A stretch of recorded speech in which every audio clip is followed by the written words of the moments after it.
Love you.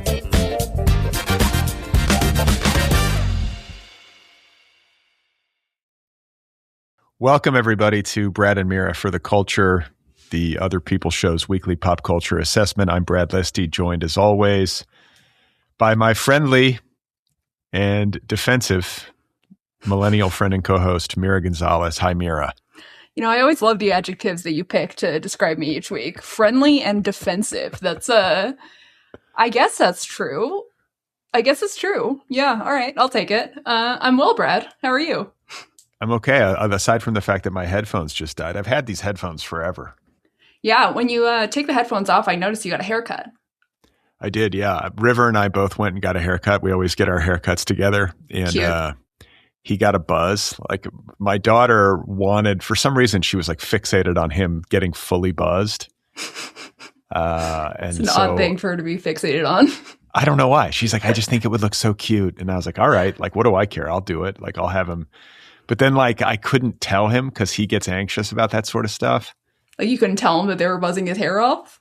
No, I had to be like, because like he's so used to his like routine. And so I had to secretly like text the barber and be like, this is what we're doing today. Don't talk about it. Just do it.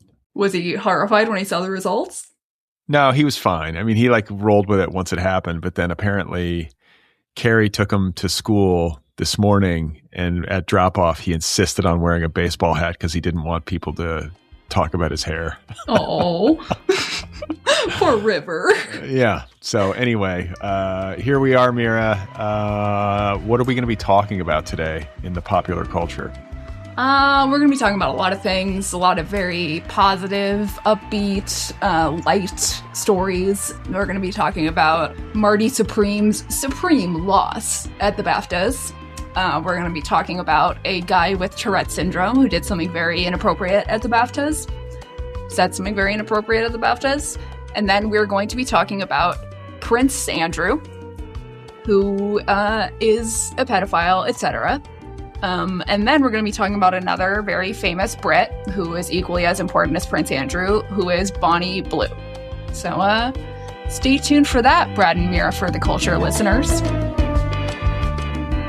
I feel like we are trying to make like a light, meaningless, funny show.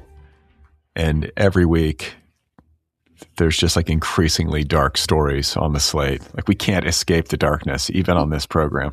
Yeah, every week we try. We're like, okay, how can we like pick the lightest stories? How can we like make the stories as light as possible? And like, this is the result of that. This is the direct result of us like trying as hard as we possibly can to make this light and funny. So that's how bad it's gotten out there.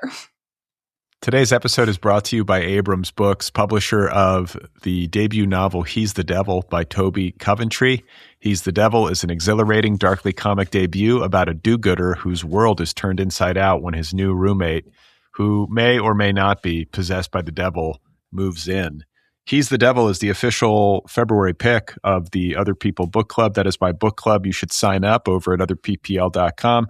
I'm going to be talking with Toby Coventry on this podcast in the days ahead, maybe next week, I think. So stay tuned for that. Again, the book is called He's the Devil, the debut novel by Toby Coventry, available from Abrams Books. This program is also brought to you by Deep Dive. Deep Dive is a new learning platform that creates in-depth audio courses for writers. The flagship course is called How to Write a Novel. It consists of more than 50 hours of instruction and inspiration and insight from nearly 46 celebrated contemporary authors, including Emily St. John Mandel, Stephen Graham Jones, Melissa Broder, and more. I am the host of these courses. There's How to Write a Novel, which is the big one. And then there are shorter form courses that include how to write autobiographical fiction, how to get the reader on board, and coming soon, how to write literary collage. So check it all out at deepdive.audio. You can stream the courses online, or better yet, via the Deep Dive app.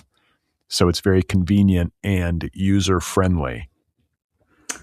Today's episode is also brought to you by my weed guy, Alan, who has given me edibles that are about 100 milligrams each, little gummies in sort of nondescript bags. I don't know if he made them or if they are from, you know what, I don't know where they're from, but they're brought to you by those today. Thank you, Alan. because I ate one before the episode started.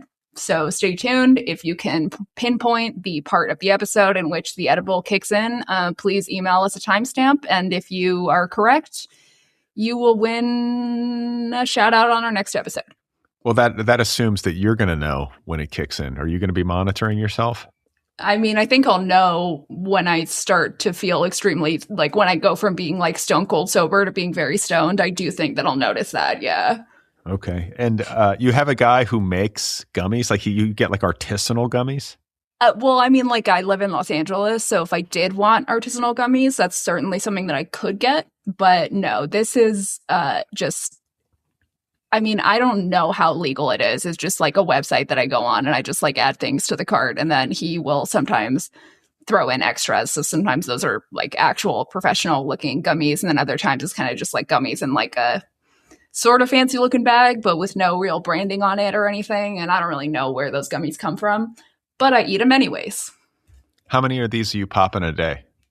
I mean, it depends on how hard of a day I've had. Usually, like I ingest a lot of weed, but some people might not know that unless it's like a weekend or I'm having a really bad day, I do wait until it's dark outside, usually, except for today when I had it first thing in the morning. I'll do like maybe like 2 of these gummies a day, something like that. I feel like it's like maybe 200 milligrams.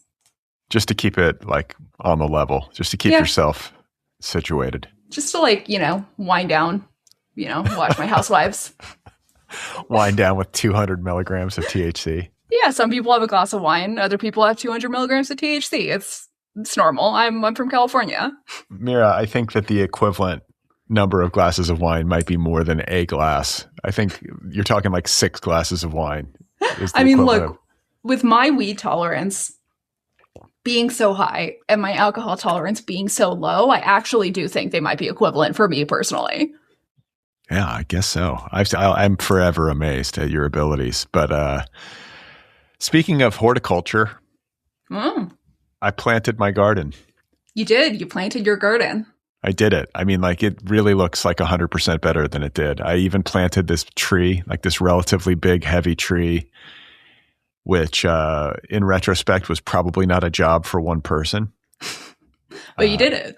I did it. Like it had like a root ball. Like that's what they call it in gardening parlance, the root ball. A root ball. Yeah. So I had to like cut the bands. It was in a wooden box, this tree. And then I had to cut the bands and like pry the box open, which exposed just like the muddy root ball. And then I had to dig a huge hole, which was a pretty serious amount of labor. And then I had to lift this thing, or at least like grab the branches and sort of slide it into the hole that I dug, and then situate it so that it was like straight. I didn't want the tree to look crooked. And then I did that. Like I got it down in there, but then I realized that it wasn't facing the right way. What do you mean facing the right way? It's a tree. I know, but it was like the best side of the tree needed to be facing like the backyard. And so I like the most attractive side of it. Like the Correct. So I had to rotate it and I couldn't lift it. How did you lift it in the first place? Just like you kind of slid it. I kind of slid it in there, but then once it's in there, the only way to rotate it was to like somehow lift it. And I was like trying, and I was like, I'm going to get like a hernia. Like this is way too heavy for me. So I kind of just muscled it. I ended up, I think I broke like one branch, kind of like a big branch. And I was like, oh God, did I just like kill the tree? And I think it might heal. Like, do trees heal? I mean, like what do you mean? Like, are they just like forever like in pain? Like, what do you mean by healing? No, but I mean, if I like almost broke a branch off, but not quite, like, will it refuse? Like, will it fuse to the tree again? So it might like grow a new branch. Look, I gotta be honest. I don't really know anything about trees. I'm just kind of coming up with shit. I don't think the whole tree will die, though. Yeah, no, I don't think so either. It looks good. And I planted it, and then I planted all this other stuff, and then I got a bunch of like wood chips. Wait, what kind of tree is it? It's called the Chinese pistache. And I believe it's also, I mean, these things have multiple names. I think it's also a carrot wood tree, but like, does it make pistachios? No, it's like pistache, like Pistache, but then it's also like the evergreen version of it or whatever. It's it never loses its leaves. What do you call that? Evergreen? Anyway. I don't know. You're asking me like I know shit about plants, but I I don't don't really either. I don't really either. So I got the version that does not shed its leaves, which means that it also doesn't turn this like wonderful like gold color. But then you also don't have to rake up a bunch of leaves. Yeah, and I don't want like half the year to have like just the whole idea is to green up the backyard. It's not to like have some bare ass tree back there. I don't want that. So I did it all, and then I put down all these wood chips, and I made it look nice. And then our gardener guy came and like put in a like what's called a drip line. What's that? It's like our sprinkler system. Like basically, I planted a bunch of drought resistant plants and like succulents, and you don't need full water, so you put in like basically tubing, and then you just poke little holes in it like next to the plants, so that it gets like a little bit of water. Which will keep it flourishing. Like if you water these things too much, it actually hurts them. So right, they'll drown. It was a big process, but like I got it done, and I kind of feel like Carrie finds me like maybe more attractive than she usually does. I feel like you did like a manly thing for the first time. Yeah, in a long time. Like I came through, like because I've been talking about doing this, and I'm not sure if she believed that I could execute and like actually get it done, but I did it. You came back and you hadn't thrown your back out and you hadn't like broken a toe or anything like that. And she's like, okay, all right, not bad. Yeah. And like, it genuinely looks good. And like, I picked the plants and like, I did the planting and the spacing and like the design. And so I think maybe that's the part of it, in addition to like just the raw Herculean physical labor. I think the fact that I designed this garden and that it looks nice is maybe what's most impressive to her. It's kind of like breaking gender stereotypes where like, yeah, like you're doing like the physical labor, like the men's work, but also you're doing like the feminine labor of like, let's design a garden. Yeah. I mean, that was the part that stressed me out because you don't want to plant all this stuff and then have it be wrong. And you don't want like invasive root species, and then we didn't want to like plant stuff where there's going to be lots of bees because we have kids back there. And then we don't want to plant stuff that's going to be toxic in case the dog eats it. And you know what I'm saying? Like all those kinds of considerations. So you don't want a tree that drops berries. Otherwise you're going to get like weird ants everywhere like we do. And it's a fucking nightmare. And then your dog is going to trample on the berries and have little berry footprints all over the house. And it's not good. Yeah. Yeah, exactly. So I got that done.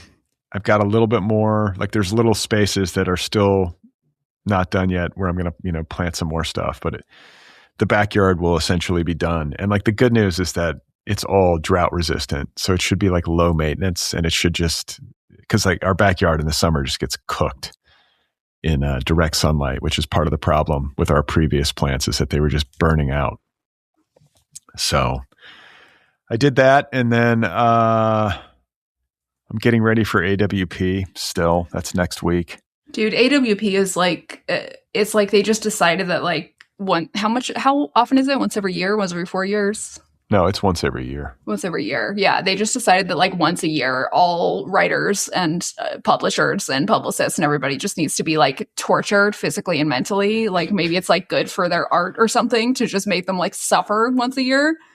They always do it. And it's like, you can get out of it if you like don't have a book coming out, or if you don't have a, I don't know, deep dive novel writing course. But if you do, you're fucked. Yeah. I mean, I think I'm doing this once. It makes sense since my company launched 6 months ago. It's like in its early stages. Like I need to show up and like meet the people and put it out there. But I can imagine that I will not be going every year. Like it's just such an ordeal. And I got all this stuff. I still don't know how I'm going to pack it. And then I started to spiral, and I was like reading these like blog posts about like tips, like best practices basically for going to AWP. Yeah, and you hear all these different messages. It's like, well, do you have business cards? You got to have business cards. And I'm like, I don't fucking have business cards. Do you not have like a card that says like deepdive.org or anything that people can like take with them?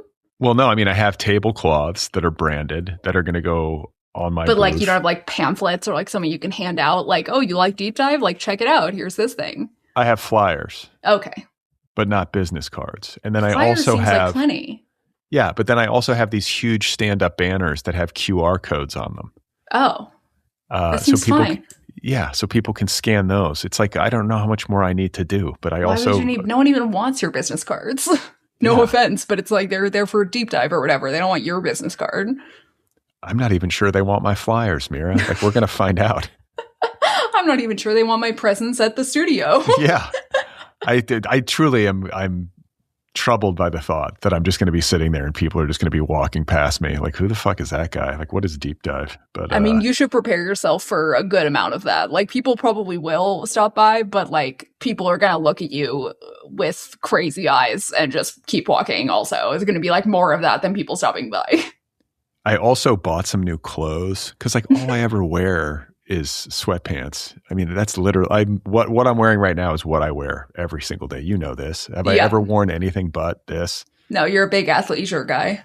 Yeah. And so I'm like, I can't wear, I mean, I guess I could wear athleisure in my booth, but I feel like I'm in a professional setting and I'm like customer facing or whatever. Like I sort of have to dress up a little bit more.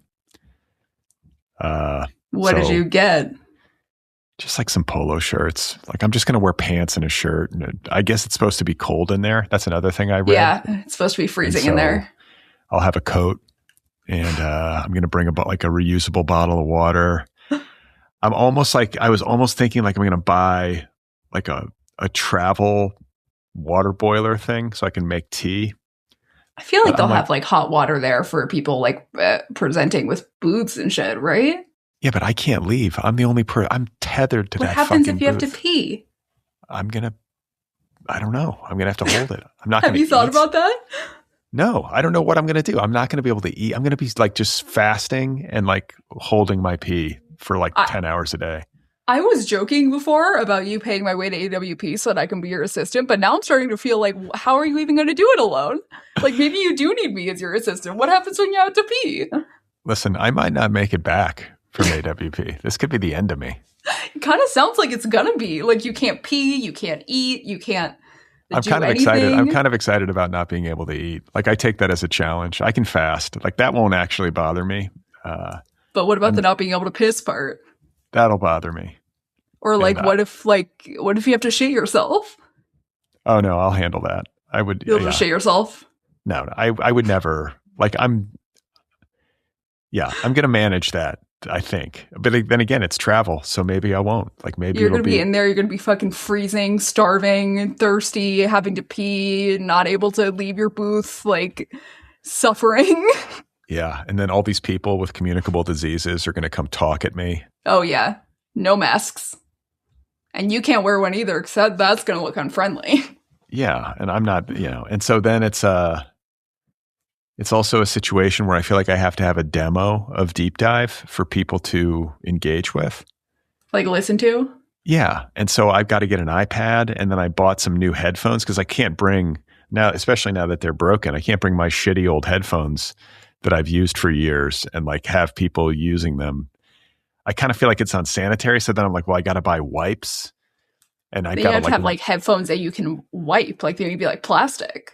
Well, or like they have like a little cloth, like the shell headphones, but I'm going to like wipe them down in between use so that each new person, like just to be courteous, like each new person feels like they've got like a sanitary thing that they're putting on their head.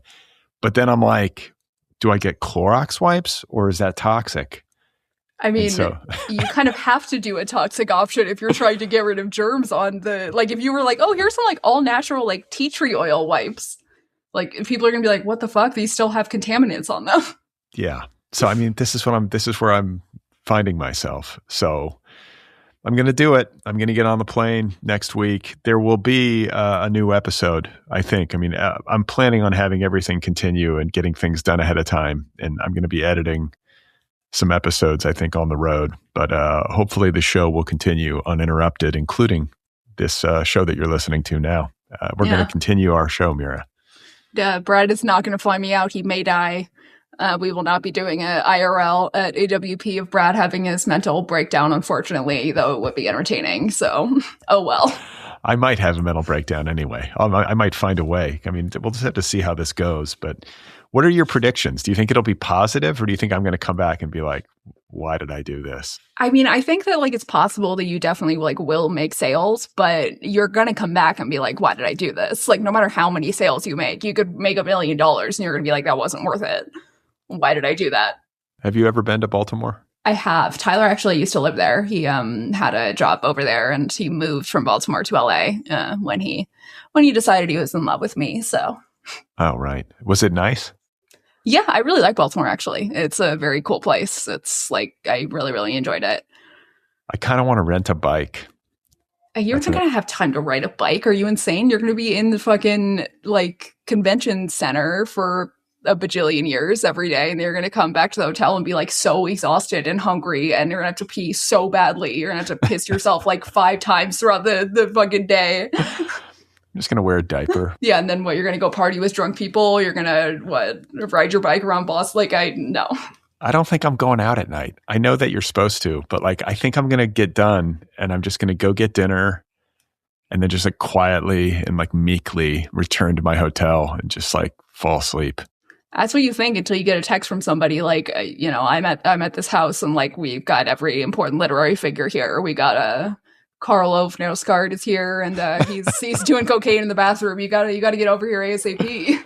I would do cocaine with Karl Ove. That would be my one. That's the one thing that would get me to like break through. But like Joyce Carol Oates is here. She might die tonight, but she's having a good time. I don't know. I feel like I could see myself being like laying low at night, doing the convention day after day. Maybe get up early, and I have these visions of getting up early and going for like a big bike ride and like sort of exploring Baltimore. Yeah, you're a little bit too hopeful. That's not happening? I really don't think that's happening. No, I think you're going to like wake up and like you're going to have to like record a podcast or you're going to have to edit a podcast and then you're going to have to like get to the convention center as quickly as you can. You're going to have to be carrying shit on the fucking train to get to the convention center. It's going to be a nightmare, Brad. Does Baltimore have one of those free bike programs like New York? I actually don't know. Yeah. They probably have something like rentals at least. And it's a small town. I know it's a city, but it's not like LA where it's this massive sprawl. Like I feel like it's actually better. Yeah, it's smaller. Yeah, but I feel like it's better. I don't think LA is a good city to have a convention in because it's all over the place, especially for the offsite events. It's like you've got to get in like a $40 Uber every time you want to go anywhere. Yeah, last time AWP was in LA, I had like a party thing. You came to it in the Marina when I was living there. And it was very fun, like just, having everybody over to my house just like to hang out. But I spent the entire party. We had a PS2 at the time with Mortal Kombat on it. And we just had Mortal Kombat loaded up for people to play. And I spent literally the entire party just repeatedly beating a Shelby unnamed writer at Mortal Kombat for the entire party. And I think they left very angry.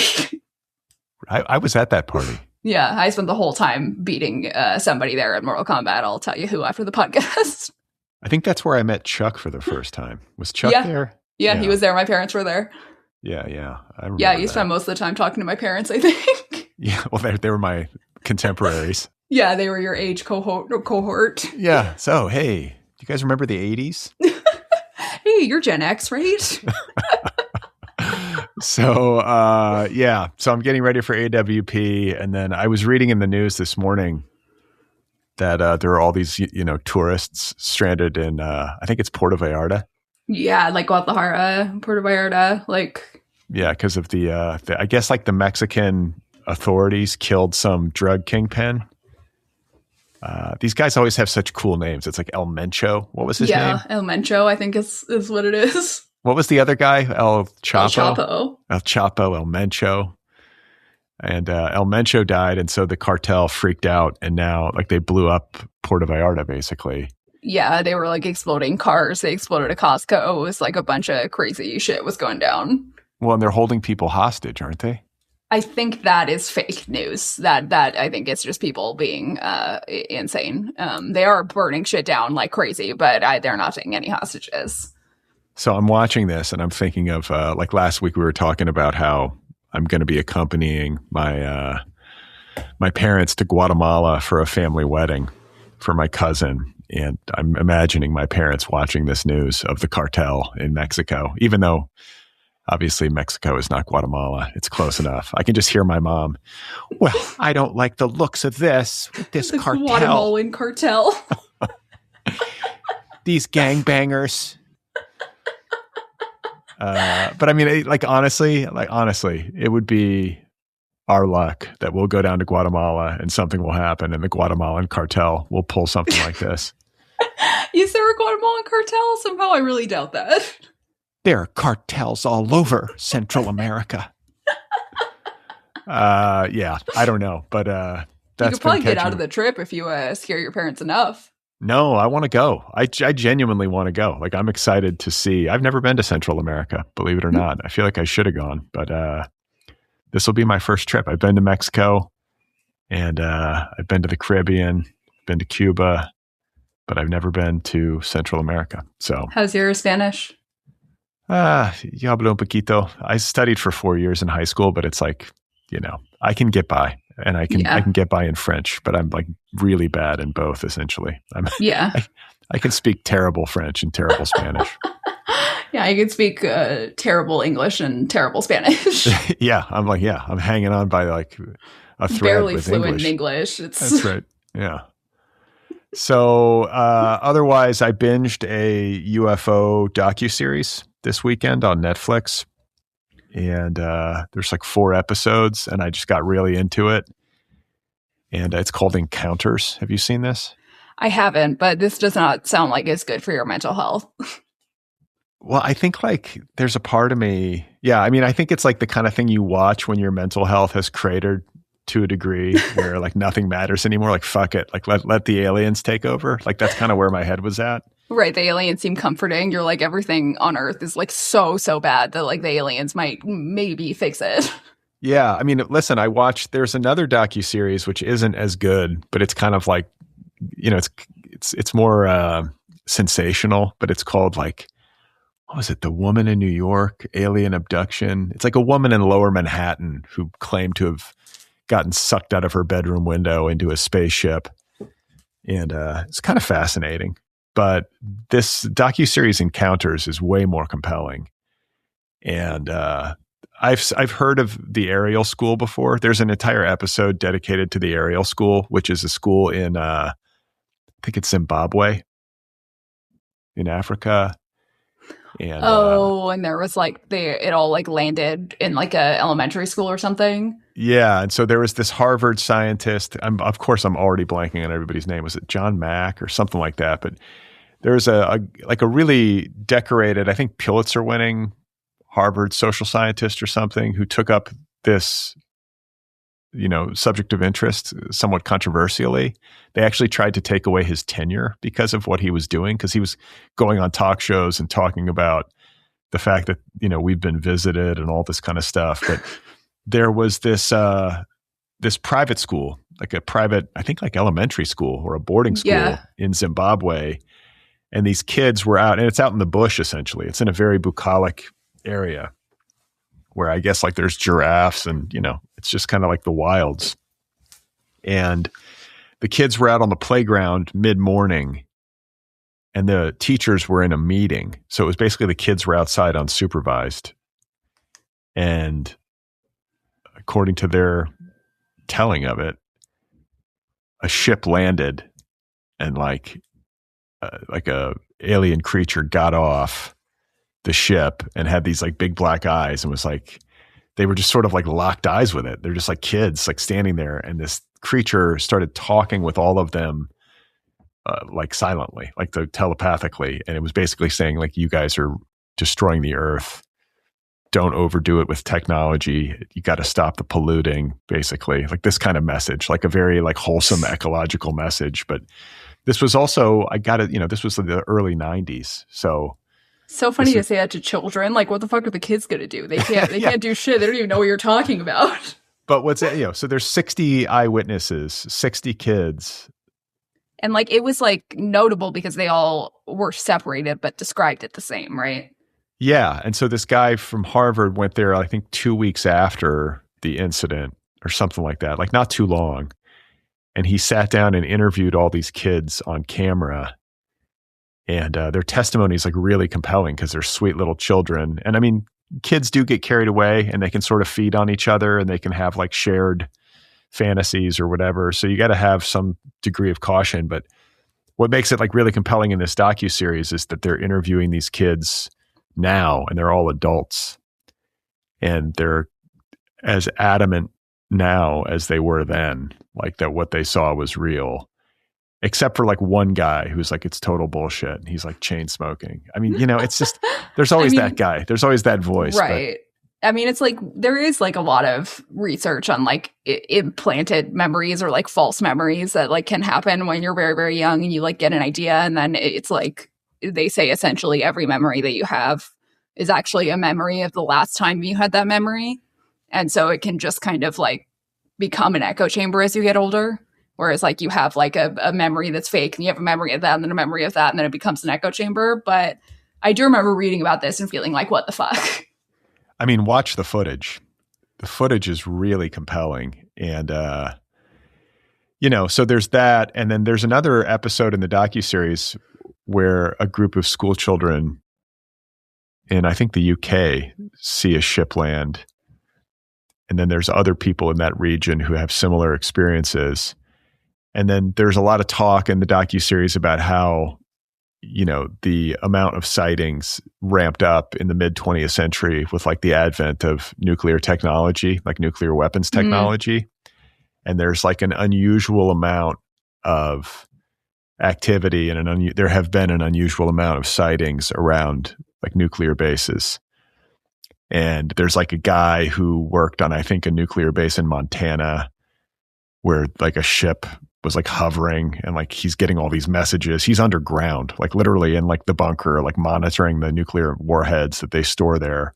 He's getting messages like in his brain, like, or like no, from like other soldiers who are like, holy shit, like what is that? And then on top of that, the nuclear missiles on his base suddenly all went inactive.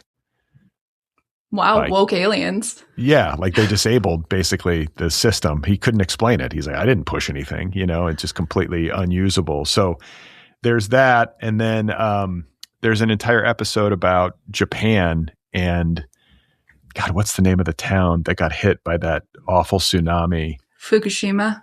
Well, Fukushima was the name of the nuclear reactor, but there was a ton of UFO activity around there at the time of the tsunami, or in the aftermath of the tsunami, because that nuclear reactor got hit. I mean, I gotta say, if there's anything that would get the aliens here and like talking, it is nuclear power and like nuclear bombs. Like that, like to me, is like the closest that we've created a way to destroy humanity entirely. That to me is like the closest that we could possibly get to something like extraterrestrial or like a threat to like the other planets in addition to ours. Like what did fucking Oppenheimer say? Like I am become Shiva. Yeah, destroyer of worlds or whatever the hell. Like that shit's real. Like, yeah, dude, you are a destroyer of worlds. I could see aliens wanting to come here and destroy that technology. Or just like save us from ourselves. Yeah, save us from ourselves, save us from themselves. I mean, like God knows. Like it's like this is the kind of shit that like is gonna be poisonous thousands of years from now. That's crazy. Yeah. So anyway, like I kind of left, like there's like one scientist guy who is sort of theorizing. They're interviewing him. He's like a talking head, but he's theorizing about,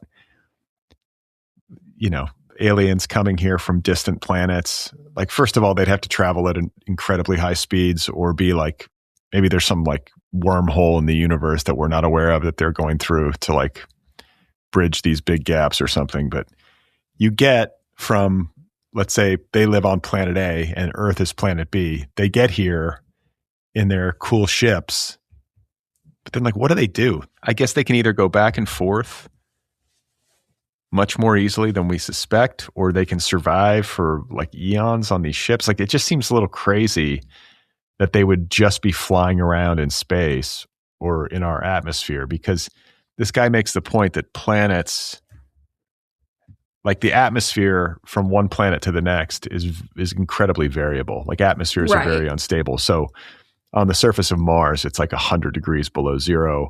On Venus, I want to say he says like the air pressure is like hundreds of times what it is on Earth. So it's just like, it's not the same. But on planets that have oceans, like if there are planets that have surface water, no matter what the atmosphere might be, oceans are relatively similar there's only so many possibilities essentially for water in terms of temperature and right. the makeup it can only of get it. so hot or so cold. Yeah. So he's like, oh, so I mean, if you're coming from a long, long way away to this blue planet with this surface water, there's a lot of like, this is the part of it that I think most people don't realize is that, you know, there's all these reports of things in the sky, and that's well documented, but there's also a lot of reports of things in the ocean. Yeah. Like not only like above the ocean, like flying over the ocean, like naval pilots or boats or in whatever. it, like way under. In it. Yeah. Like these things disappear into the ocean. And so this guy's basically like, yeah, so maybe they're under the ocean. Like if they're planting themselves here and they're not wanting to be seen, maybe they have like some sort of underwater base or who knows. I mean, like I just like the ocean in general, like not to like, I could go off about it. And like I spent so much time looking up just like scary ocean videos because like it just like terrifies me and fascinates me. But like the ocean in general is one of those things where it's like, I feel like space and the ocean, we just shouldn't be fucking with it. Leave it alone. There's some fucking freaky shit going on out there that like clearly we're not supposed to see. And like, it's terrifying. Like, I think that like maybe even more than aliens, I'm just curious about what is living in the unreachable parts of the ocean that is like of this earth. Like what kind of shit is living in this like unreachable zone of the ocean that is like so deep that we can never ever get to it? Like there's probably like earthly beings that are like the most terrifying thing you've ever seen in your life. Just hanging out. I've got no interest in going down there. None. Oh my God, same. I have a lot of interest in like watching videos of people go down there, but like zero interest in going down there. I don't even want to scuba dive. I don't want to do any of that shit. I've been scuba diving. Scuba diving's fun, but it's like, you know, I don't need to go miles deep. Like I was scuba diving like 80 feet below the surface. Right. That's fine. Like that seems fine. Or like I like snorkeling. Like I like the ocean in general, but like the horrors, I mean, like there was a researcher who detected under like so deep in the ocean that you cannot get to it. There was something that was like much larger than a whale that was making a sound, like a ping that they could hear at the surface, but they don't know what the object is. And it's moving like as fast as like a ship. Like it's moving like fast as fuck and it's bigger than a whale. What the fuck is that? Everyone just kind of forgot about it too, because like, what the fuck is it? I don't know. You can't really fucking find it. Can't really see it ever. No one's ever going to know. So just let it go. Yeah, that's what I'm saying. What the fuck is that? Is it an alien? Is it a fucking fish? We'll never know. Well, or maybe we will. Or maybe we will. And I hope. And if we do, please save us, aliens. I'm so sorry for what we've done to this earth. Yeah, please.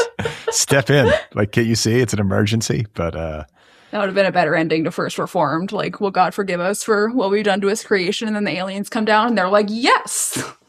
Yeah, well, there's also one episode about a guy who's like very Christian and he believes the aliens are angels. I mean, I guess if you're religious and there's something that comes floating down from the sky, that's an angel, right? Until it like steps out of the spacecraft and it's got like a lizard face and these big eyes. I mean, that could still be an angel. Is there really like a physical descriptor of an angel in the Bible? I don't know the answer to that question. I feel like the answer is no. And I said it like I knew the answer, but I don't.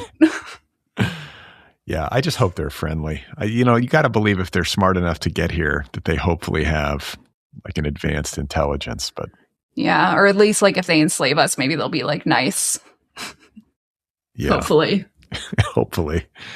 So I watched that and then we did our family movie night and I watched like we spun the wheel and it was La La Land.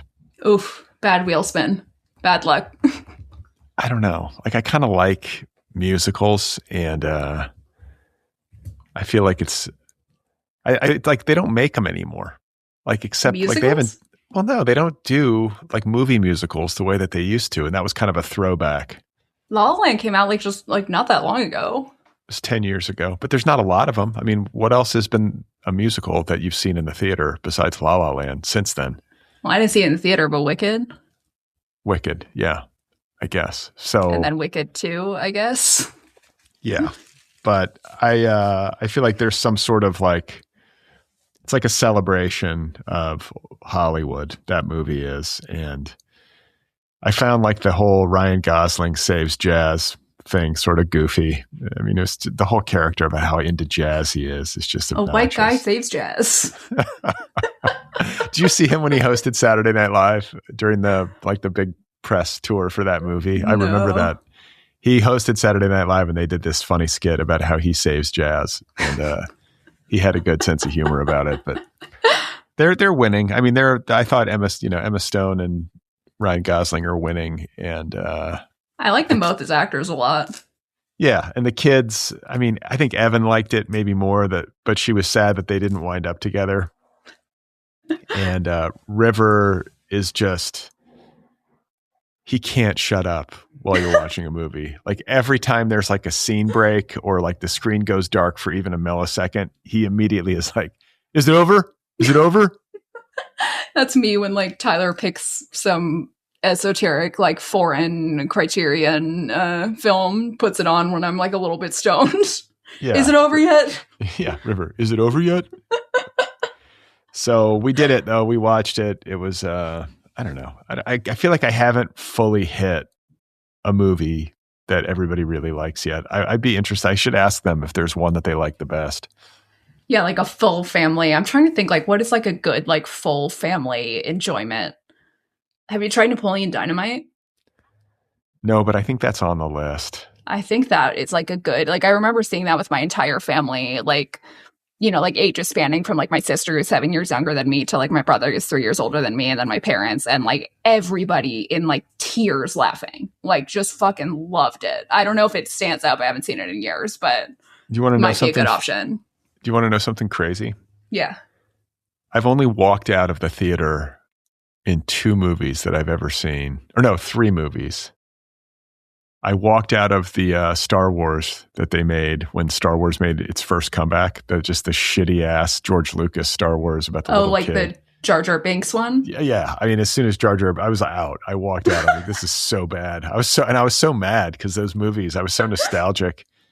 And then I also walked out of an Indiana Jones, like the Indiana Jones movie with Shia LaBeouf, the reboot. I was like, this is terrible. And then I walked out of Napoleon Dynamite. Really? And I don't know why, because it's the only time, because I stand crazy. by. Yeah. The other ones make sense. Right. And I stand by the fact that I walked out of the Indiana Jones and the Star Wars, but I got Napoleon Dynamite wrong because I have subsequently come to love that movie. At what part did you walk out? I don't know. I mean, I guess I was just not in the mood to be at a movie. I don't know what was up my ass. That is wild. Isn't that weird? Like, I mean, I guess it's like, it is kind of like a dry sense of humor, which like might be tough for younger kids, like might be tough for River. But then like the dancing scene at the end really just like pulls the whole thing together and just like kind of like makes everybody love it. But just like there's one scene in it that I think people don't think about maybe as much as I do, where the uncle is going and he's selling knives door to door. And then he's like talking about how you also get this like ship in a bottle. If you buy the set of knives, like you get a free ship in a bottle. And the wife turns to her husband and she goes, I want that. And like, it's stuck in my brain for decades. To this day, if I see something in a store that I like, I will turn to Tyler and I'll go, I want that. Yeah, I mean, it's a very specific sense of humor, that movie, which is why it's so great. But I always, we always have to say when we've seen a celebrity in the wild, and God, I guess this would have been probably, I don't know, when did that movie come out? God, like early 2000s? Like, yeah. Let's look it up. Napoleon Dynamite. I want to try to place this in time. I would say like 2001, 2002. Say like 2003. Maybe so. 2004. We were close. Okay. So I would say sometime in like 2004 or maybe early 2005, because I want to say this is maybe before I started dating Carrie. I was at the Chateau Marmont. Fancy. And yeah, I mean, but that's not where I typically would hang out. But I was there And there was a writer friend of mine, like this girl that I would publish on the Nervous Breakdown. Like there was kind of a crew back in the day that wrote for the Nervous Breakdown. And one of the writers was this sort of like bawdy supermodel from New Zealand originally, like Australia, New Zealand. She was great. Her name was Zoe. But she kind of ran in both circles. Like she ran in this like sort of online lit crowd and was talented and was also just like this super hot, like 6 foot tall model. Very chic. Kind of like the two most chic things that you can be at the same time. Yeah. And so she was like, I guess she had started as a teenager and had done like, catwalks in Paris and all this kind of stuff. So yeah, you start young. And incidentally, I'm not really outing her because she's been on the record and is even in a Frontline documentary, but she was on the lawsuit suing like Harvey Weinstein for harassing, because she had to deal with him. So anyway, she was at the chateau and sort of, that was kind of a place she hung out or had spent time. And I was up there saying hello, or I don't even remember, but we were sitting in like the little lobby area of the chateau. And Uncle Rico, I don't even know that. What is that actor's name? I mean, this is not that long after Napoleon Dynamite came out. Hold on, Napoleon. But he also played Laszlo Holyfeld in Real Genius, I want to say. He also was in The White Lotus this season. Yeah. So he's like he's a good character actor and he's done some cool shit. But he's friends with her. And so he came over and said hello to her. And I was like sitting there and we hung out for a couple hours. I don't know what we were doing, just having drinks. And was he cool? Yeah, he was super chill. Damn. He's a good actor. Like he's like a funny guy and he was like very good at being that like sketchy weirdo in White Lotus, like who was secretly gay. Like that was like, he was great. And can you see his IMDb? Was he in Real Genius? Wasn't he Laszlo Holyfeld in Real Genius? I don't think I've seen Real Genius, but let's see. It's like from the 80s. That's like, has he been around that long?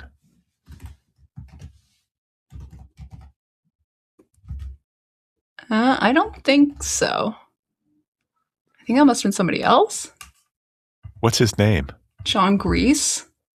Grease? I don't know. Maybe somebody who looks like him or has like a similar... wait. Was he in Real? Yeah, he was. He was in Real Genius. There we go. So he's been around a long time. What the fuck is Real Genius? It's a movie. I used to watch it every summer on the eve of the first day of school. It stars Val Kilmer and it's about Caltech, and Val Kilmer's sort of like this. He's kind of had like a nervous breakdown and became cool. And he's like sort of like a hippie, wild child genius, like super genius. And then it's about this kid named Mitch, who's like a super nerd, but a genius. And Val Kilmer sort of takes him under his wing. I mean, it's a very odd movie and it's kind of a goofy movie. And then, what is his name? John Reese? John Grease. John Grease plays Laszlo Holyfeld, who's like a legend on campus, like the smartest guy that ever came through Caltech, but like he had like a breakdown and now he lives in like the basement of like nobody, like he lives in the walls basically. It's, you got to see it, but I was a big fan as a kid. That's wild that he's been around that long. Yeah, that's crazy. I'm old. He doesn't seem that old. He's aged well, I guess. Do I seem that old? No comment. I'm gonna plead the fifth. So anyway, what's going on with you? How's your life? Let's see. Well, first and foremost, the most important thing that's happened in my life is that, as our listeners should know, there is a hummingbird in my yard who has been visiting all the time that I've become obsessed with. His name is the mayor. Then another hummingbird started visiting, who was a girl hummingbird, and that is the girl mayor. And this weekend, something very exciting happened. And that's right, folks, baby mayor. We have a baby mayor. There's a baby mayor in the house. Hummingbirds are very territorial, and they are allowing baby mayor onto the feeder, and it is very exciting. Now, wait, the feeder that I gave you. Okay, now I want to address this. I would like to address this officially, please. Brad got me a very nice gift that I love, which is a hummingbird feeder that has a camera on it. Okay. So I was raised that all outdoor physical work, that's men's work. And if I stubbornly refuse to do it, ever, a man will eventually do it for me. That is how I've been treating this hummingbird feeder all of this time. And I'm starting to think that maybe I just need to take my fate into my own hands because Tyler has not done it. All you got to do is turn it on, right? Like, what do you do? Well, you got to like stick it in the ground to make sure that it's like firm there. Then you got to turn it on and then you got to like set up your phone with it. And then you do have to pay for a subscription. Oh. And then it spies on you and then they sell it to the police or whatever. And they use it to not find Nancy Guthrie. I don't know. So what you're telling me is this is kind of a shitty gift where I gave you something that you now have to spend money on in perpetuity. That's correct. Yeah. And it's going to spy on me. So. But at least we'll get cool hummingbird. I want to see the hummingbird videos. It's honestly worth it. It's worth it. Like I want the hummingbird videos, especially now that there's baby hummingbirds. And as much as like stubbornly refusing to do any physical labor until a man does it has really worked well in my life. Tyler has been very busy recently. And I do think that maybe it's time to take my fate into my own hands. So wait, is the baby, like baby hummingbirds are like little, I mean, they're already tiny hummingbirds are, but there's like an even smaller little baby one?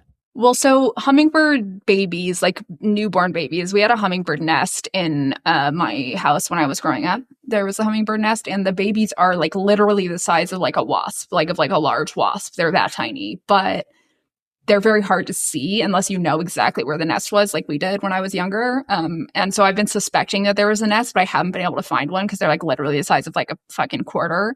So this hummingbird is much smaller than the other hummingbirds, but it's not quite as small as like when they're newborn because I couldn't find where the nest was. So I didn't see like the newborn hummingbirds when they were still being fed by the mother. But this is like a toddler hummingbird. So smaller than the other hummingbirds. It can fly. And do they have eggs? Is that what they do? Yeah. They have tiny, teeny, teeny, tiny eggs.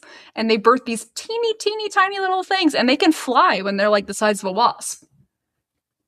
That's wild. All right. It's crazy. Well, get that camera set up so we can see this. I'm going to get that camera set up. I'm going to do it this week. Hold me to it. I'm going to regret saying that. Then let's see. This week I also watched the America's Next Top Model documentary on Netflix, which I highly recommend because like Tyra Banks is, I don't know what is like medically wrong with her brain, like psychologically, like I don't know what it is, but I think they're going to have to like not just add something to the DSM, but like maybe make an entirely new DSM just for her.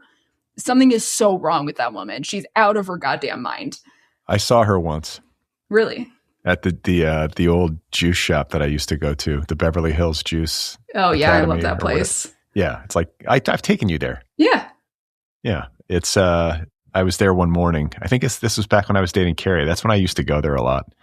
Because it was like in between our two apartments. And I would be like going home or something and I would stop there. And I saw her there one morning. Was she gorgeous? Yeah. I mean, she's a supermodel. I mean, This was 20 years ago, 25 years ago almost. No, 20 years ago. Yeah. So.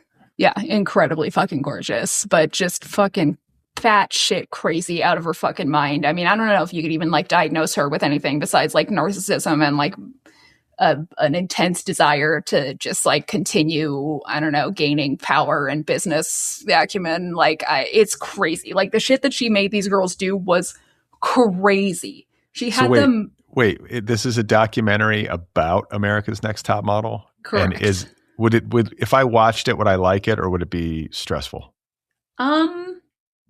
I mean, it depends on what you find stressful. Like because it's like about the insane mistreatment of the models in America's Next Top Model and like a lot of like the other people on the show as well, but largely the girls who were on the show, like the crazy, crazy mistreatment of them and just like the insane shit that they had them do. Like literally like giving them such a small budget for food that these girls were having physical altercations over eating each other's groceries. Like physically fighting each other over it. Like insane. She had them pose. They flew to Greece for a Greek photo shoot. And that photo shoot ended up them being them posing in a kiddie pool full of Greek salad in the hot sun. Like, what the fuck? Wait, they were what? Yeah, you heard it. They were posing in a gigantic bowl of Greek salad in the hot sun. And they flew to Greece to do it. Yeah, that's wild. I'm opposed to putting food out in the hot sun. They did a race swap photo shoot where they gave a different race to everybody. And they were like, you're going to be this race now. And then you're going to hold a baby of that race. So they had like a white girl that they put in blackface, dressed her in like traditional African garb, and then had her hold an African baby. When was this? Like 20 years ago? Yeah, like early 2000s. I don't think you could get away with that today. A different time. Have you heard of the reality show, the race switching reality show, where they have a white family and they give them very realistic prosthetics to turn them into a black family, and they do the same for the black family, turn them into a white family, and then it's just a reality show about their lives? It exists, and it's been buried. Yeah, that sort of reminds me of that Eddie Murphy skit on Saturday Night Live where he dresses up as Mr. White. I don't know if that's really good, though. Yeah, I mean, it's essentially the same thing, but it's just like one of those like SNL video skits from back in the day, and he like goes out in public and experiences what it's like to be a white dude. It's pretty funny. Well, they made a reality show about that, apparently. It's like wife swap, but race swap. But it got buried? I mean, yeah, it's like not on streaming anywhere. You really like, I've tried to find it because I want to watch it and I like cannot find it anywhere. Which like makes sense because probably if people could watch it, it would like not look good for the network. And I think like somebody hosted it who's like still famous, like an actor or something. Mario Lopez. Yeah, it was Mario Lopez. Exactly. So besides that, well, I got into a new conspiracy theory about Prince Andrew, which is that he's not really Philip's son, but that he is the product of an affair that Queen Elizabeth had with Porchy. Porchy is her, he's like an earl of something or other, but basically he is the Queen's quote unquote peer and racing manager, who she allegedly had an affair with. Andrew looks nothing like Philip and looks exactly like Porchy, was born 10 years after the rest of his siblings and was famously the Queen's favorite. So something to think about. We do have a Prince Andrew story later on, though, so we will get back to that. I think I'm looking at Porchy right now. Yeah, he looks like Prince Andrew, right? Yeah, I can see it. Like more than like Prince Philip does. I feel like these royals always have a side piece. Yeah, always. For sure. Because it's like, I mean, if you're like, 15 and they're like, you got to marry Prince Philip, like probably after a while, you're like, damn, I kind of want to fuck Porchy. What kind of name is Porchy? Dude, it's one of these names that like rich people give each other that are like so crazy. Like I knew this family that was very rich that I babysat for, and their daughter, they called her Googie. Like Googie, Googie. This girl's name was Annie. How do you get Googie out of Annie? Yeah, that makes sense. Like you just like when you're that rich, like you can call yourself anything. It doesn't matter. Yeah, you just come up with shit. There's no downside. I believe we have an Angry Adam for this week before we start into our topics. So let's see what Angry Adam has to say about us. I'm sure it'll be very flattering. Hey guys, it's Angry Adam. Let's see here. Mira, I kind of didn't have anything to say to you last week, but this week I want to tell you something. You need to get a motherfucking job. Jesus fucking Christ. Watching reality television and following people's Instagram accounts is not gainful employment. You need to be out there. I have a few ideas for you. I'm sure there's a dispensary that is in need of a greeter. I'm sure there's like one of those end of life clinics where you could read some of your poetry while people take the big nap. There's plenty of stuff for you to do. You need to get out of bed. You need to stop knitting, and you need to do something else. Brad, you also need to get a job, but that's, I think, a fucking done deal at this point. Also, Mira, you don't have to laugh at your own jokes or to laugh to let us know that you find something like crazy or cringy, or like if you say something and Brad doesn't know what it is and you laugh like incredulously, just, I think in general, just stop laughing. Just kill that part of yourself. You're getting to that age anyway. There's not that much to laugh at. Lastly, Brad, hard agree with you on Fletch. Fucking love that movie. I still call my older daughter Dr. Rosenpenis because when we watched it together, I laughed so hard. She thought I was like fucking gonna have a heart attack. Anyway, that's it. Mira, get a job. Mira, stop laughing. Brad, get a job, but you can't. It's too late. Okay, bye.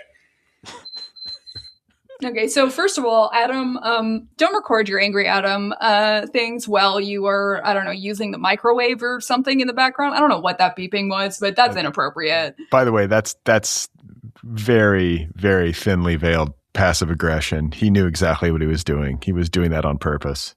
Yeah, it's true. He knows that Brad can't handle the noises and he was doing it on purpose. So the first thing that I have to say is, what the fuck is your job, Adam? Besides telling me that not all Jews are in favor of Israel, because it seems like that might be your full-time job, Adam. So just, something to think about. Also, I would like to say that I am not unemployed, but I am gainfully job-free. And I laugh because I enjoy being job-free, unlike you, angry Adam, who is clearly very angry about being job-free. The other thing I will say is that I have worked in a weed dispensary already, and I was not a greeter. Rather, I was a bud tender, where I provided professional advice to people who needed weed for medical reasons, because it was a medical dispensary, which is like a much more difficult thing to do than working at a recreational dispensary. I also worked for Snoop Dogg personally, and I was the editor-in-chief of his cannabis-themed magazine. So if you want to talk about weed jobs, I've been there. Also, you want to talk about dying people? I took care of my grandma who was actively dying for several months. I saw parts of my grandma that I never wanted to see and that I hope that you never have to see of your own grandma while I was taking care of her dying. So technically, I have done both weed and hospice jobs. So why don't you find something that I haven't done, Angry Adam, and also maybe get a job? He has a job, Angry Adam. He works in I don't know, nonprofit. That's something. Not a real job. You work in the nonprofit sector. Okay, why don't you go ahead and embezzle more money, bitch? He does good works. Yeah, so do I. I just the other day I crocheted the Eraserhead baby. So can Adam say that? No. Yeah, who gives a shit? You're doing good work. Yeah, man, I can consume 200 milligrams of weed every day and I can totally function. Can you do that, Adam? Do you have a skill that impressive?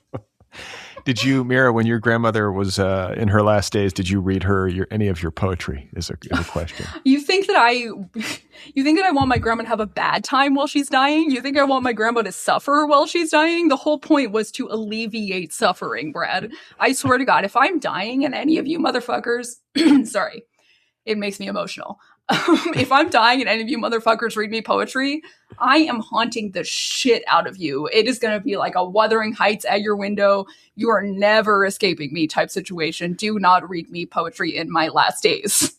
Mira, if you predecease me and you're like on your deathbed and I get to come visit you, I'm going to just play old episodes of this show at your bedside. Okay, I thought that reading me poetry was like one of the worst things that you could do on my deathbed, but I take it back. That is the worst thing that you could do on my deathbed. And Brad, if you do that, not only am I haunting you, I am haunting your next of kin and their next of kin and their next of kin. Your bloodline will never escape me. Oh man, yeah, I don't know. Or maybe I'll read aloud from my novel at your bedside. That actually seems more comforting than hearing my own voice in my bedside. If you make me hear my own voice in my bedside, like I'll come back alive to tell you that I'm going to haunt you and then I'll die. I'll do that terrifying thing that they told me that might happen with my grandma, where somebody is like taking one breath every 30 seconds, like really appears basically dead. And then suddenly they get up and they're totally aware of what's going on and then they die the next day. That's what I'm going to do to you. So, I just want to ask, has the edible kicked in? Not yet. Although I do feel like maybe it's starting to, maybe. So like ask me in like 5 to 10 minutes and probably I think it will have fully kicked in. But no, I just like went Super Saiyan mode on Angry Adam, like just sober. That wasn't even the THC. That was just Adam fucking around and finding out. So welcome to Angry Mira. There you go. So what is happening in popular culture this week? What do we need to go over? Let's see. So this week in popular culture, a lot of things are happening that are confusing the entire world. So very quickly at the top, we have, so our first topic that we're going to be covering is the BAFTAs. What does BAFTA stand for?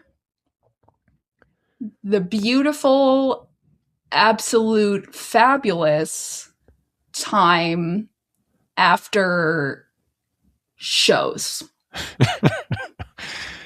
The British, what is it? The British Academy of Film and Television Arts and Sciences? Damn, what the fuck? How did you just nail that off the top of your head like that? That was crazy. Is that right? It sounds right. I don't know. If it's not, I'm going to be surprised. Let's see. What does BAFTAs stand for? It stands for British Academy of Film and Television Arts. There we go. Good job, Brad. Yeah, maybe not sciences. I don't know if there's much of a science to it. Yeah, I mean, there's an argument to be made there, I'm sure. But I'm not going to make it, So Marty Supreme, at the very top, matches the record for most BAFTA losses ever. So it was nominated for 11 awards and only won one. That's kind of funny. So it tied with Finding Neverland for most BAFTA losses ever. Finding Neverland was nominated for BAFTAs? Yeah, apparently a bunch of them. And apparently it lost like all of them. They were like, fuck them kids. I feel kind of bad for the American actors who are like Los Angeles based, who had to get on a plane, fly all the way over to the UK to sit there and lose 10 times. Yeah, I don't feel that bad for them. Like first class flights to Europe are like so fun. Like I would just like take the flights just to be on the flights. Like the food is so good and like the seats are so comfy. Like I think they're chilling. But it's funny that Marty Supreme lost so much because it's kind of like the favorite to like win a bunch of shit at the Oscars. And it kind of backs up my like theory that I'm developing, which is that I feel like there's going to be a big upset with Best Picture and it could be like Hamnet. And like I think that Marty Supreme is going to lose more than people think it will. What about One Battle After Another? Isn't that the favorite?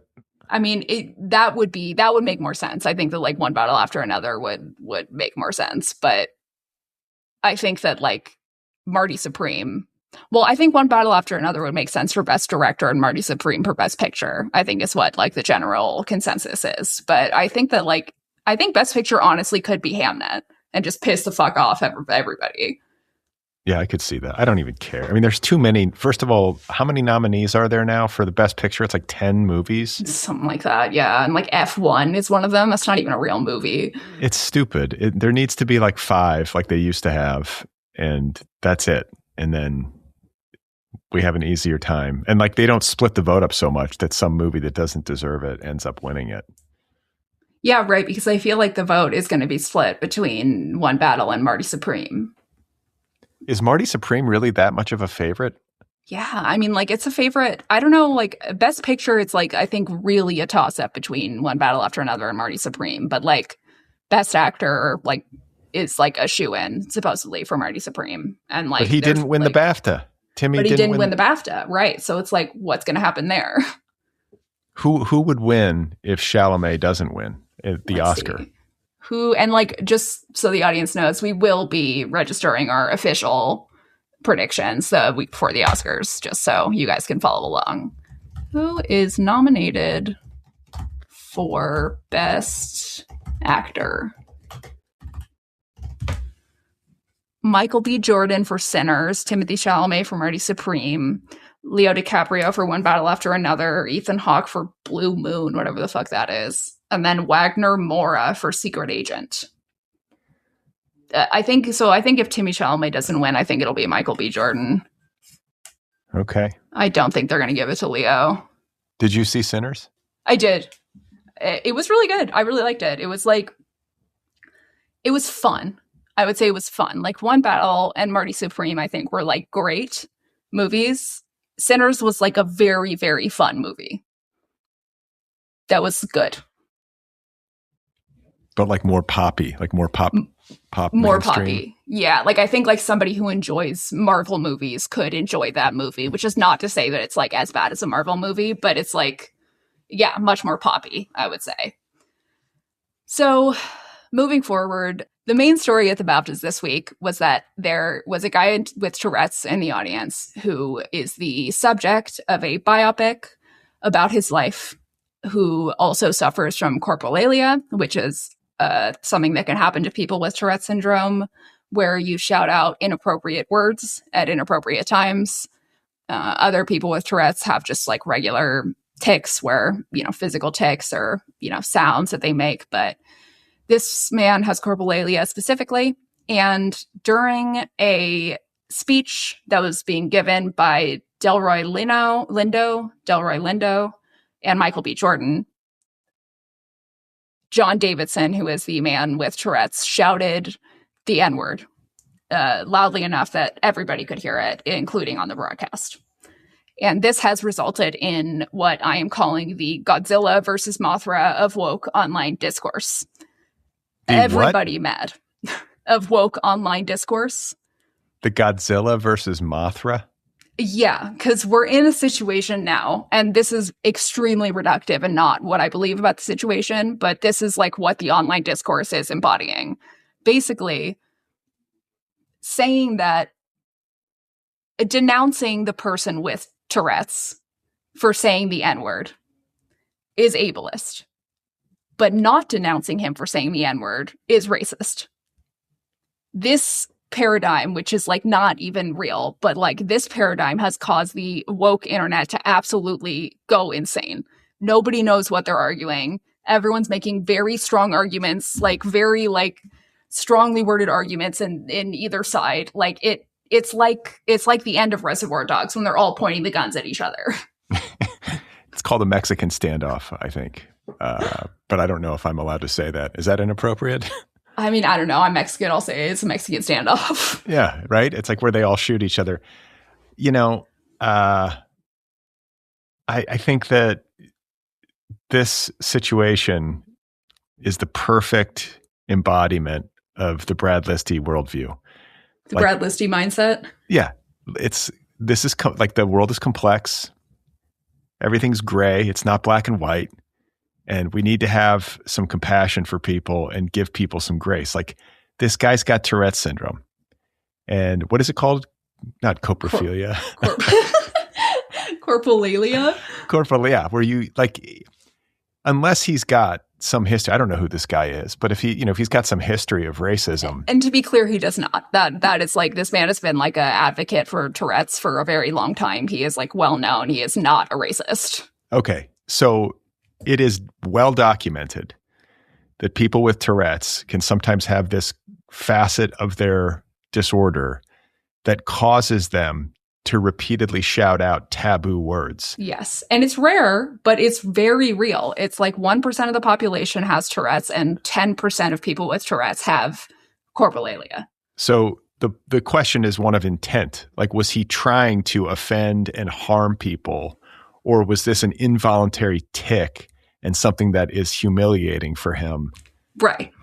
I think it's the latter, right? I think so too. And I think that there's some like important things here that people maybe are missing, which is like, I'm hearing a lot of people saying, well, couldn't he have blocked the tic? Couldn't he have masked the tic? Couldn't he have like, covered his mouth or done this or that? What people aren't realizing is it's genuinely involuntary. Like, could you stop yourself from twitching by holding onto your arm? No, because the twitch happens before you have the ability to move your arm to hold onto your arm to stop it from twitching. It's like a sneeze. It's like a sneeze. It's like, but more than a sneeze, because a sneeze you actually can kind of hold back sometimes. But like, it's like a cough. It's like when there's something in your back of your throat and then you cough. It's like a neurological firing that you literally cannot help, that you literally cannot stop. I hear also people saying that he would not be doing that tic if it wasn't part of his vocabulary already, which is also wrong. The whole point is that it is a tic that is inappropriate, and that is what this does. There is a girl that I followed on TikTok for a long time named Baylin, who is another advocate for people who with Tourette and coprolalia. And she posted a video once that was very funny, but she was in an airport and she couldn't stop saying, I have a gun, I have a gun, I have a gun. Right. So it's like, this happens. Yeah. So, okay. So I'm of that mind. Like, this guy deserves grace. He's got no history of racism and he's got Tourette's, obviously. He's the subject of a biopic. This is what Tourette's is. He is not to be incriminated for having this thing that's probably very humiliating for him.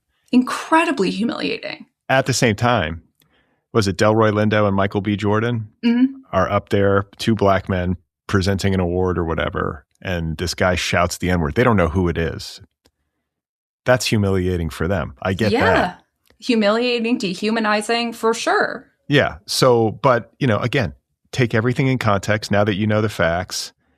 I think that if there's any blame, it should go to the BAFTAs. 100%. 100%. Like, first of all, isn't there a tape delay? Couldn't they have cut this out or no? Yes, there's actually like a massive tape delay because the BAFTAs are filmed in the UK. And so it's the BBC who is broadcasting them in the UK. And the BBC has like very strong laws around like defamation. Like, they have to have like, you know, completely like non-partisans, like reporters and shit like that. The laws are more strict. And so they have to do these pre-recordings. They cut somebody out of the recording who said free Palestine. Okay. So they could have cut this out. All right. Yeah. Cause I was going to say maybe the person in charge of that is like in the booth and like didn't hear it in time. No, they heard it. Like, if you watch the broadcast, it is super audible. And there's a long tape delay. Yeah. So that's it. And then also like the post game, the people from the BAFTA should have gone to Michael B. Jordan and Delroy Lindo and like issued like a very well-considered apology and explain the situation. There should have been like a press release, like, hey, like, we're all adults. I think if you explain this to people like adults. Well, that's the other thing, is that there was an announcement to everybody in the studio or wherever they were filmed before the recording saying, like, he has this type of Tourette syndrome. If you hear him say something inappropriate, like, that's why. So, wait, they did that? Yeah, everybody knew. So, like, the people at the BAFTAs, like, I think Michael B. Jordan and Delroy Lindo, like, were embarrassed, and that's, like, humiliating, but they understood what was going on. Everybody did. What have they said? Like, what did Delroy Lindo and Michael B. Jordan say? I don't know if they've said anything yet, actually.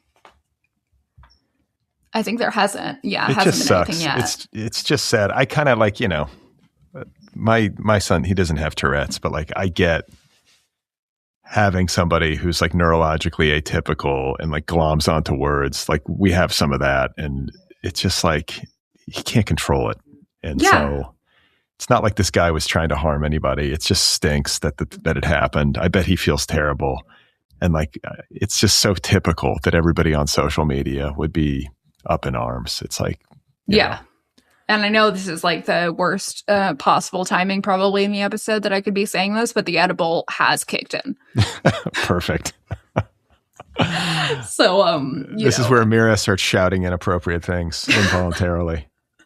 It's like the weed, it just makes me get Tourette, and now I shout the hard R N-word. It's so crazy.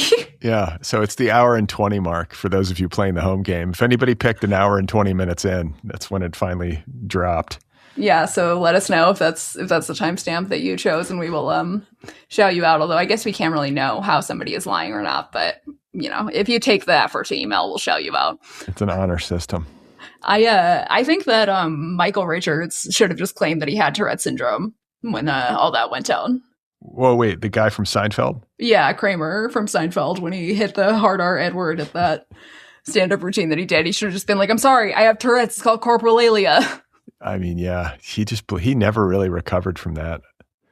I mean, I think like the issue that a lot of people are having online, and like I can't help but agree with it, is that this guy should have had the woke type of Tourette's that makes you, instead of screaming the N-word, makes you scream things like, I respect women and POC.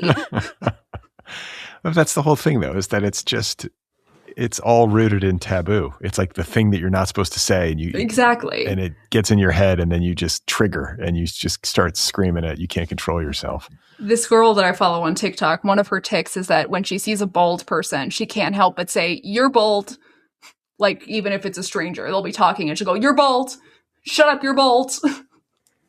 What are you supposed to, I wonder what the protocol is if you're around somebody who has Tourette's and they start saying offensive shit to you. Like, are you supposed to communicate with them? Be like, "Hey, I know you have Tourette's." Generally, they say, and I learned this by watching this girl on TikTok, actively ignoring is what they say. It's just pretending that it's not happening, which is, like, everybody admits impossible a lot of times. And like laughing is kind of the second best thing that you can do, is just like not being super intense about it. But like, you see, like, her family is incredibly good at like ignoring when she says like Colin sucks dick for a living. They'll just like they won't even like breach their facial expression at all. Who is Colin? That is her fiance. Does he suck dick for a living? No, but that's what Balin keeps saying. I mean, there you go. I mean, this is what this is like. I mean, these poor people, it's not like she's got it in for Colin. It's her fiance. She had another tic that was, she saw the White House and started saying, "Joe Biden is buried in my backyard."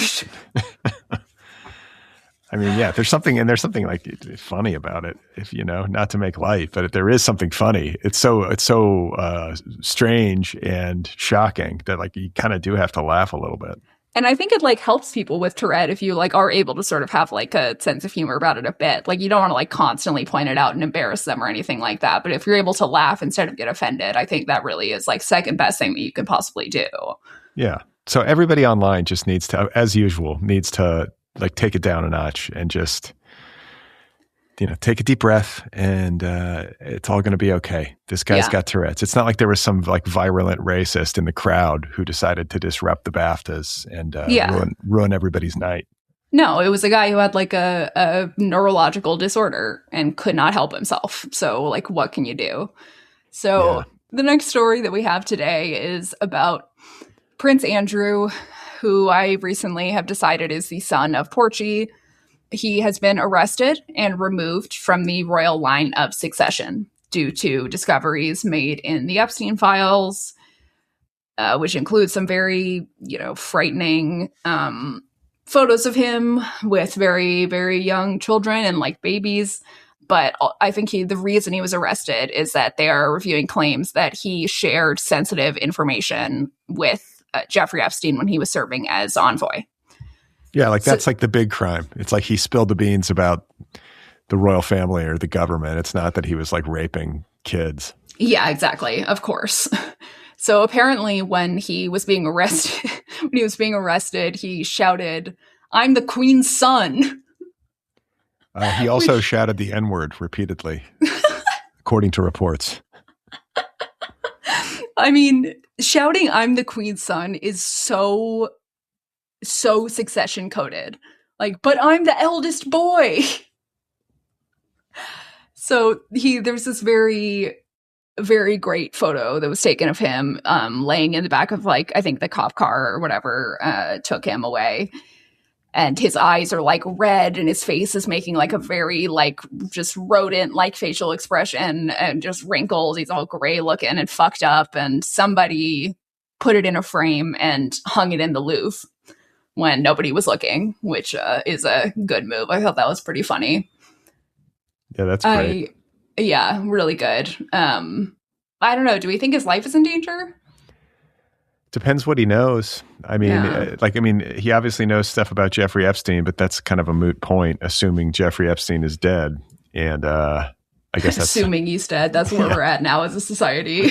Yeah, but if he knows stuff about other powerful people and could cause trouble, like if he cuts a deal and starts to spill the beans, then yeah, I would say he's definitely in trouble. And like, if he were to quote unquote commit suicide anytime soon, like it wouldn't shock me.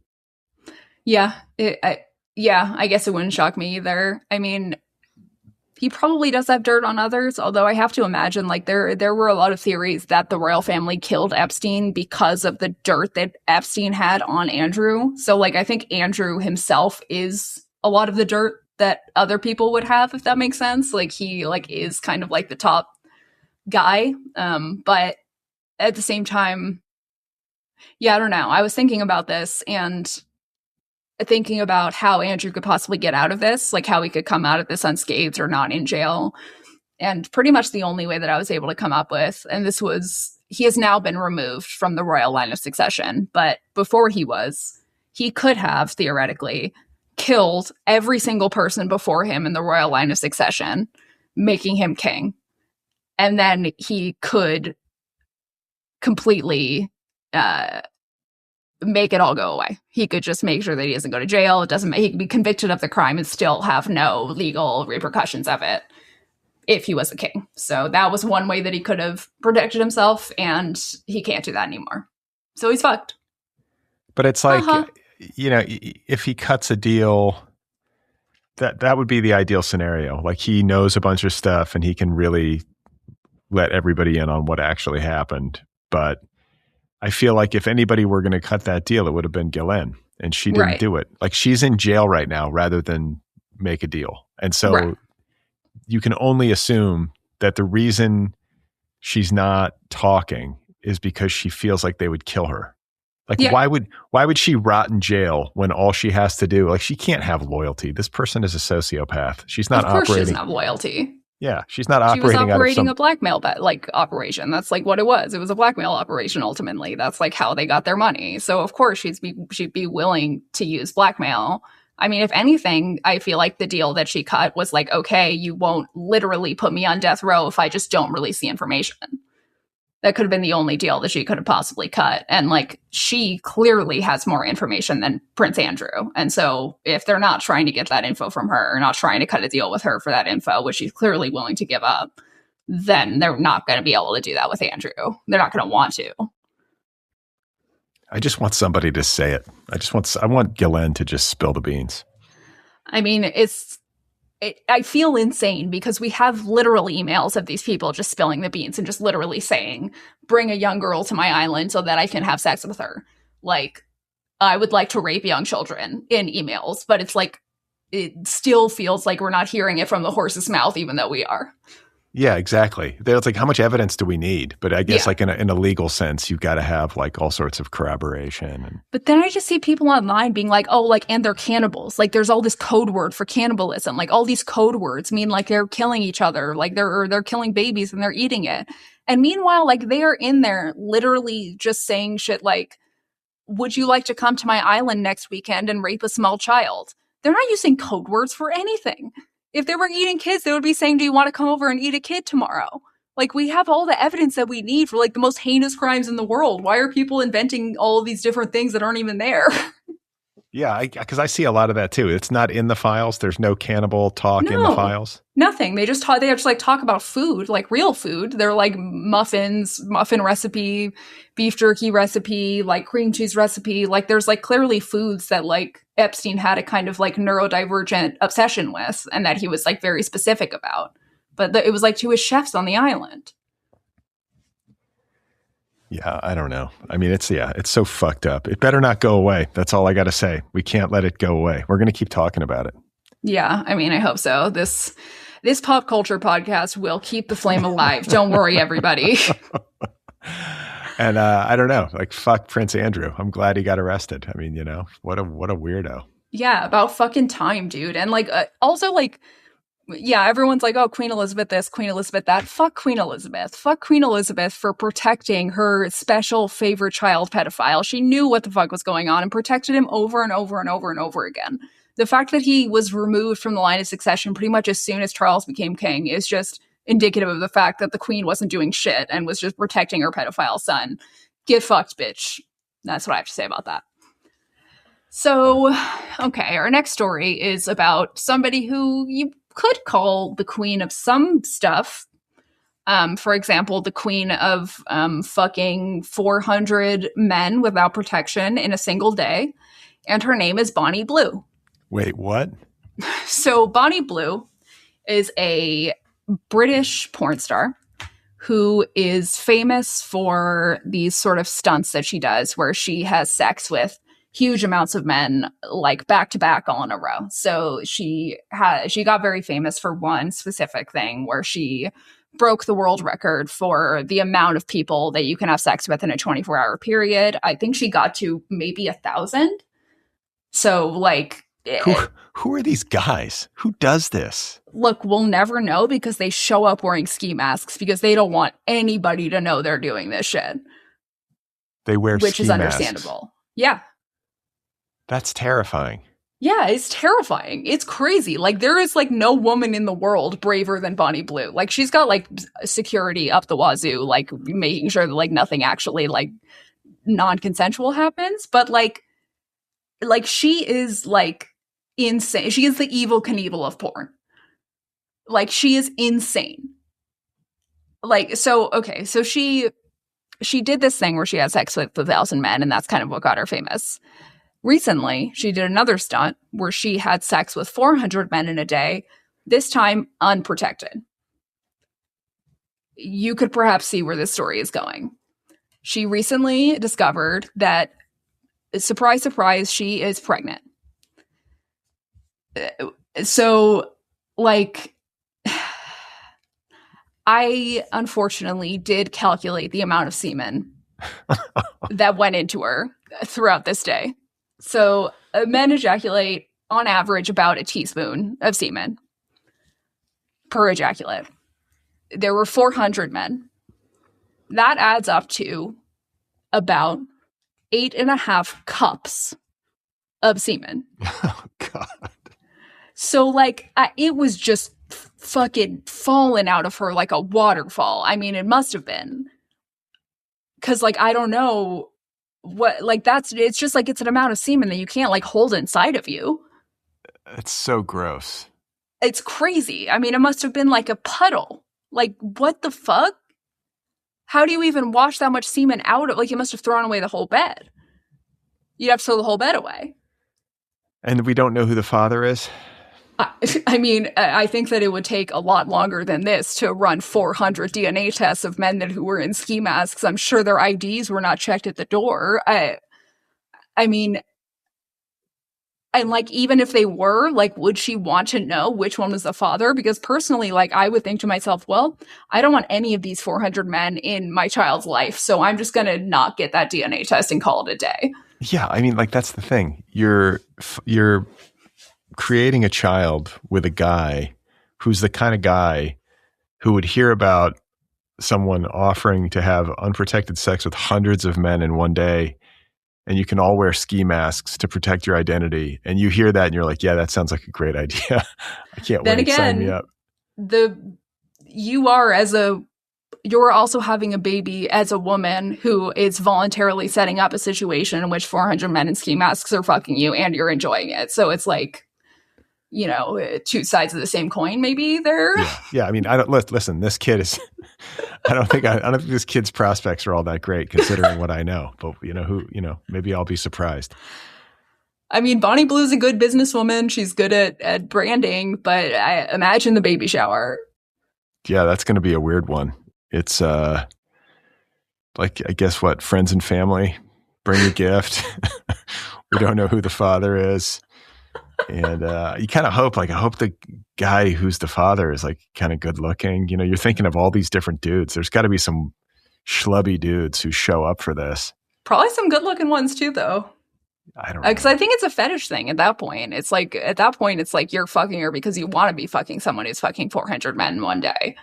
Not because you just want to fuck. Imagine being like number 399 and all these guys have gone before you, unprotected, and you're sticking your dick in there. Like, what are you doing? Ugh. It's got to be like a fetish. It just has to be. Because otherwise, like, why? Yeah, what? You're not just doing it to fuck somebody. Are these guys tested for STDs before they do this?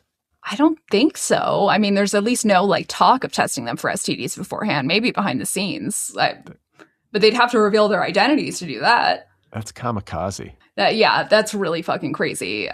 Do you think she's going to do like a Mamma Mia style musical about it? There will eventually be a Mamma Mia style musical created around, what is her name? Bonnie Blue? Yeah, it's going to be like Mamma Mia, but instead of 3 possible dads, it's 400 gooners on an island together. the most like motley crew of like just schlubby, weird guys all wearing ski masks. And like my other question, I guess, is like, was this her intention from the beginning with this stunt? Because if not, wouldn't you just get an abortion and not tell anybody? That's what I would do. Like, you just get a pill abortion real quick and don't tell a soul, and then you're done. Like, that's, or you would immediately take a Plan B pill or 10 Plan B pills. I feel like this was just like a very freakish way to find a sperm donor. So she's keeping this baby. It kind of sounds to me like she wanted a baby and is very, very good at marketing and self-branding herself. So decided that this would be like the best way to get pregnant, instead of just using a regular sperm donor for her own like sake of publicity and income. Yeah, I was going to say, did she make a lot of money off this stunt? Yeah. Oh yeah. Big time. She might be like one of the, like, I think she was like kicked off OnlyFans at one point because it was like so crazy what she was doing, but she's still like an incredibly high earner. I think she's going to be a good mom. I hope she is. I mean, I wish her well. I'm not even kidding. I think she could be a very good mom. I don't know. I hope she is. I pray for that child. I hope the child is good.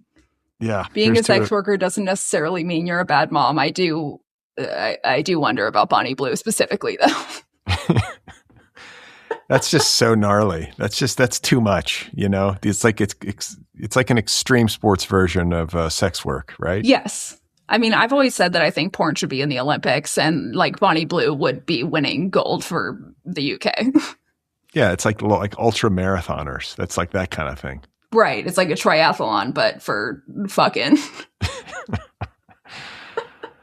All right, Mira. Well, I mean, do we have anything else? I think we've kind of covered a lot of territory. Yeah, I think we've kind of covered it.